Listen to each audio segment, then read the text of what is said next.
Okay, Mark 5. Jesus restores a demon-possessed man. They went across the lake to a region of Gerasenes. When Jesus got out of the boat, a man with an impure spirit came from the tomb to meet him. This man lived in the tombs, and no one could bind him anymore, not even with a chain. For he had often been chained hand and foot, but he tore the chains apart and broke the irons on his feet. No one was strong enough to subdue him. Night and day among the tombs and in the hills he would cry out and cut himself with stones.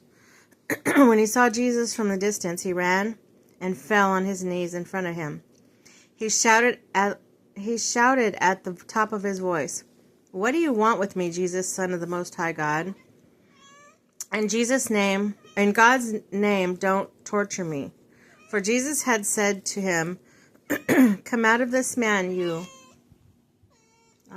they're right here. "Come out of this man, you impure spirit." Then Jesus asked, What is your name?" "My name is Legion," he replied, "for we are many." He begged Jesus again and again, not to send them out, not to send them out of the area. A large herd of pigs was feeding in the nearby hillside. The demons begged Jesus, "Send us among the pigs.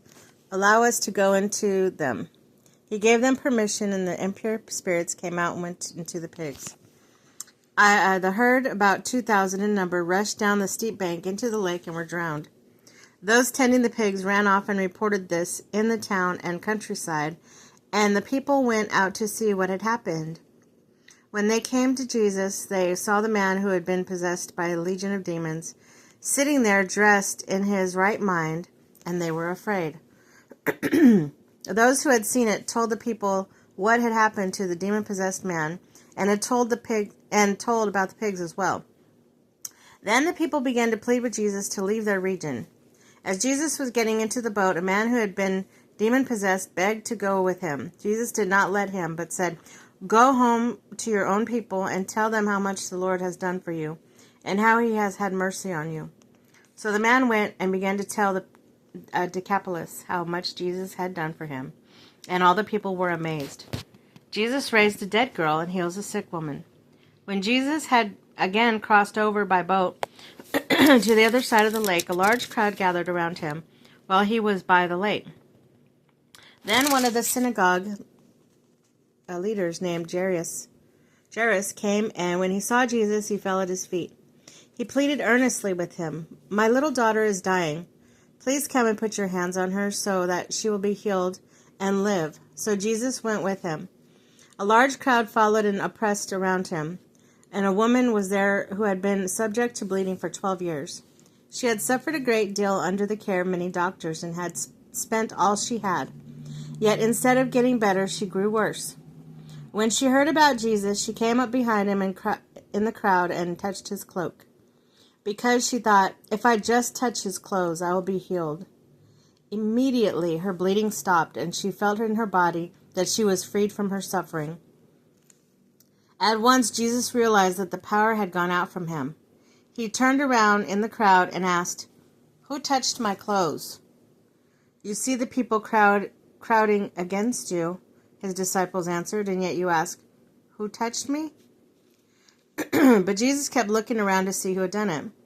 Then the woman, knowing what had happened to her, came and fell at his feet, and trembling with fear told him the whole truth. He said to her, "Daughter, your faith has healed you. Go in peace and be freed from your suffering."